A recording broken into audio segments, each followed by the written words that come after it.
நம்மில் எத்தனையோ குறைவுகள் இருக்க பிறரை நாம் எந்த விதத்தில் நியாயம் தீர்க்கக்கூடும்?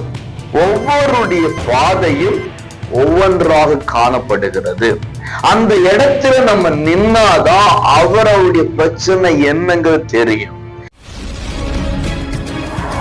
பிரியமானவர்களே, இரட்சகர் இயேசுவின் இன்ப நாமத்திலே மனதார வாழ்த்துகிறேன். நீங்கள் நன்றா இருக்கும்படியாய் ஜெபிக்கிறேன். ரோமர் 2:1 ஆகையால் மற்றவர்களை குற்றவாளியாக தீர்க்கிறவனே, நீ யாரானாலும் சரி, போக்கு சொல்ல உனக்கு இடமில்லை. பிரியமானவர்களே, இன்றைக்கு பிறரை குறித்து பேசுவதே அநேகருடைய வேலையாக மாறிவிட்டது.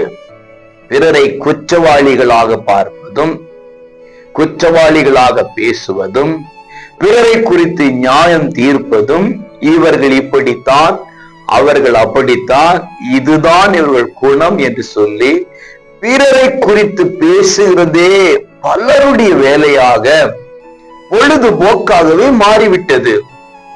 நாம் பிறரை குறித்து நியாயம் தீர்ப்பதற்கு தேவன் நம்மளை ஜீவனோடு வைக்கவில்லை.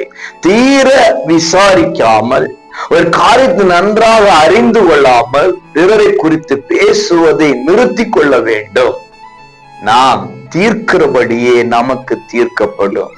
நாம் மாற்றத்தின் பாதையில் நடக்க வேண்டும். ஆகவே நியாயாதிபதி ஒருவர் தான், நியாயம் தீர்க்கிறவர் ஒருவர் தான், பிறரும் நிற்க வேண்டும், நாமும் அவருக்கு முன்பு நிற்க வேண்டும் என்று மனதில் கொண்டு யாரையும் குற்றப்படுத்தாம நம்மை சீர்படுத்தி வாழ்வோம். கர்த்தரால் ஆசீர்வதிக்கப்படுவோம். God bless you all.